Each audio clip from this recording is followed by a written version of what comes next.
Assalamualaikum warahmatullahi wabarakatuh. Udah berdoa? Yuk kita berdoa dulu. Bismillahirrohmanirrohim. Oke. Gimana kabarnya semua? Ibu harap kalian masih memiliki semangat yang sama ketika kita pertama kali bertemu di 2 minggu yang lalu. Oke? Bisa ya? Nah, di pertemuan kita pada hari ini kita masih di bab yang sama, yaitu bab bab gerak dan gaya. Tapi kita naik level ke level berikutnya, yaitu tentang, ya benar, gerak lurus. Nah, di video sebelumnya ibu sudah menjelaskan secara singkat bahwasannya gerak lurus terbagi menjadi 2, yaitu apa? Ya, yang pertama adalah gerak lurus beraturan atau disingkat dengan GLB, dan yang kedua adalah gerak lurus berubah beraturan atau GLBB. Namun, dalam pertemuan kita pada hari ini, ibu sedikit lebih menjelaskan dan lebih dalam tentang gerak lurus beraturan atau GLB. Nah, kalian sebelum memasuki ini harus memastikan bahwa kalian memahami konsep 4 besaran yang sudah kita pelajari pada minggu-minggu sebelumnya. Masih ingat ya? Jarak, perpindahan, kelajuan, dan kecepatan. Nah, jadi kalian harus menguasai 4 besaran fisika ini sebelum masuk ke GLB dan GLBB. Oke, nah sekarang pernah nggak sih kalian itu dengar GLB? Ada yang pernah ya? Atau ada yang belum? Nah, GLB itu adalah singkatan dari gerak lurus beraturan, dan dalam fisika didefinisikan sebagai sebuah benda yang sedang bergerak dalam suatu lintasan yang lurus memiliki kelajuan atau kecepatan yang tetap atau konstan. Secara matematis, GLB dapat dirumuskan sebagai V sama dengan X per T. Nah, familiar kan rumusnya? Karena ini udah kita bahas di minggu yang lalu. Jadi, V adalah apa? Ya, kelajuan atau kecepatan.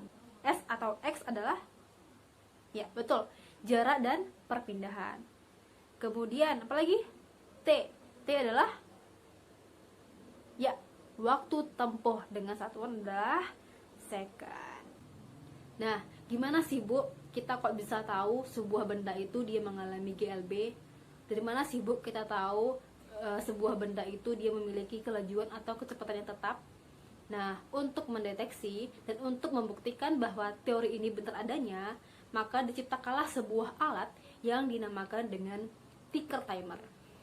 Nah, ticker timer ini salah satunya berfungsi untuk mengukur interval waktu yang terjadi pada sebuah benda yang bergerak pada lintasan yang lurus. Nah, ingat ya, pada lintasan yang lurus. Dan dalam video berikut, ibu telah membuat sebuah demonstrasi ya dalam menggunakan ticker timer ini. Sayangnya, kalau misalnya nih kita berjumpa secara langsung, mungkin kita akan menuju labor sekarang, ya kan, dan kita akan melaksanakan nih percobaan. Tapi karena kita dipisahkan oleh jarak, nah yuk kita lihat video demonstrasi ibu berikut ini. Simak ya. Mendekat kemari. Nah, ini namanya adalah cetudaya. Kemudian ibu colokkan dulu ya. Nah, kemudian ini ada kabel buaya. Nah, coba lihat, ini kabel buaya dihubungkan ke mesin. Nah, jadi di mesin ini tampak ya, ini namanya adalah kertas karbon. Jadi kertas karbon ini adalah fungsinya untuk mencetak titik-titik. Nah, yang kemudian titik tersebut akan kita bentuk menjadi sebuah grafik. Nah, di sini ada lintasan lurus, ya, nampak ya, lintasan lurus. Ini satu sana, dan ini adalah namanya troli atau mobil mainan. Nah, ini ada baterainya, ya kan? Nanti kita hubungkan dia dengan mesin. Dan ini adalah namanya stiker. Nah, stiker inilah nanti yang akan mencetak titik-titik yang akan dibentuk oleh karbon tadi ya.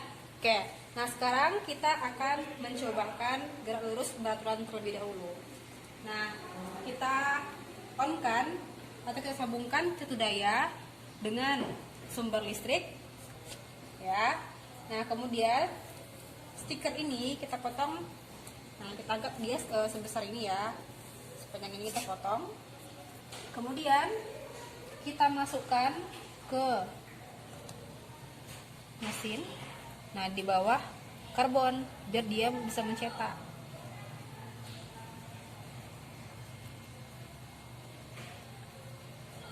Oke, nah sekarang kita takutkan kertas ini ke mesin. Nah, oke ya. Kita buat dia 12 volt. Nah, lihat ya, dia bergerak nih, bergerak. Nah, sekarang kita hidupkan solnya. Oke. Bisa dilihat. Nah, titik-titik jaraknya antara titik dengan titik yang lain sama kan? Sama kan jaraknya? Ya. Nah, nanti ya setelah ini kita ambil 5 titik saja. 1, 2, 3, 4, 5 ya. Ini nanti kita potong, kemudian nanti kita bentuk dia ke grafik seperti berikut. Nah, perhatikan grafik hubungan antara kelajuan dan waktu.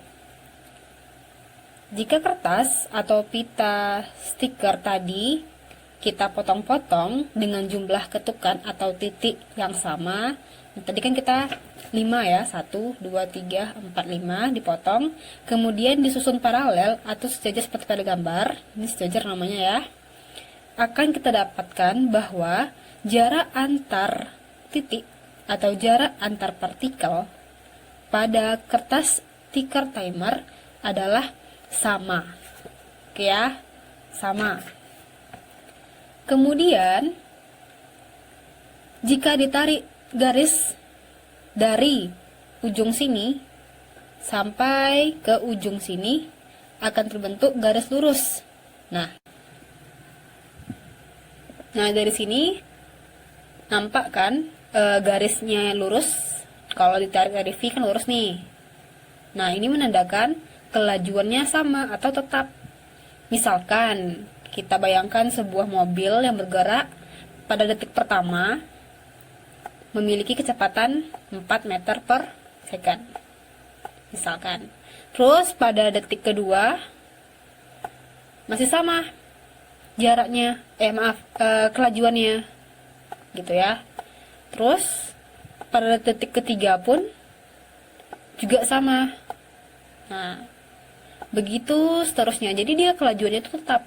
Dan ini dibuktikan dengan percobaan dari ticker timer tadi. Selain grafik hubungan antara V dan T, terdapat juga grafik hubungan antara jarak terhadap waktu seperti pada gambar. Nah, tampak sebuah garis semakin menanjak ke atas. Nah, untuk mempelajari ini, mari kita selesaikan soal berikut ini. Jadi ada sebuah mobil menempuh jarak sejauh 30 meter setiap 2 detik. Jika mobil tersebut bergerak secara GLB, hitunglah kecepatan mobil dan buat grafiknya. Nah, langkah pertamanya adalah setelah kita membuat gambar atau ilustrasi, selanjutnya kita tentukan dan kita mudahkan langkah kita dengan membuat tabel seperti ini ya, kayak gitu. Nah, jadi misalkan ketika waktunya sama dengan 0, kita anggap di sini 0 ya, waktunya sama dengan 0, maka jarak tempuh mobil tersebut juga 0. Nah, kemudian pada 2 detik ya, pada 2 detik bagaimana dengan jarak yang tempuhnya? Ya, sejauh 30 meter. Kemudian detik ke berikutnya berarti tinggal ditambah 2 aja, ya kan? Dari tadi dari 2 nih. Terus tambah lagi 2 jadi 4. Nah, ketika dia 4 berapa jarak tempuhnya? Tinggal ditambah 30. Berarti 30 sampai 30 60. Itu ditambah 2 ya, karena kan dia setiap 2 detik menempuh jarak sejauh 30 meter. Kemudian pada detik ke-6 tambah 2 ya. Berapa? Ya, tambah 30 saja. Jadinya 90.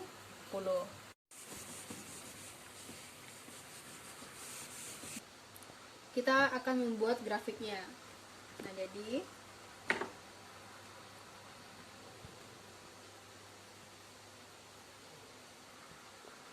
biasanya di sumbu Y itu kita kasih simbol X atau S ya sebagai fungsi jarak. Kemudian sumbu X ya difungsikan sebagai T atau waktu. Nah, gimana cara melukiskan grafiknya? Jadi kita mulai dari titik 0. Nah, ketika T-nya sama dengan 0, X-nya berapa? 0 ya. Kemudian ketika T-nya sama dengan 2, maka X-nya 30. Anggap di sini ya. Nah, tarik di sini kira-kira. Kemudian ketika T-nya 4, berapa X-nya? 60.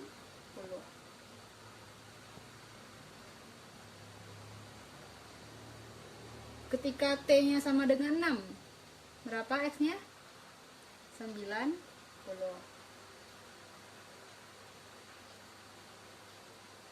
Nah, begitu seterusnya sampai nanti dia berhenti. Berarti kalau misalnya kita lanjutkan nih, berarti setelah 6, 8 ya. Kemudian tambah 30 jadi 120. Oke. Nah, setelah ini kita tariklah titik-titik pertemuan masing-masing koordinat tadi ya, dari titik 0 sampai ke Oke.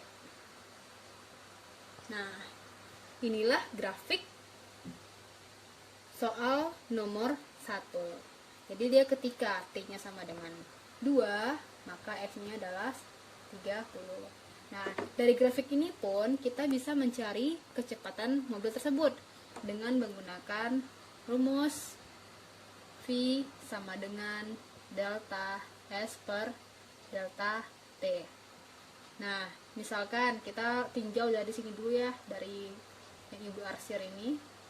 Nah, delta S-nya berapa? Lihat, delta S-nya berarti kan 30. Oke, sorry, sini X aja ya, biar mudah. X.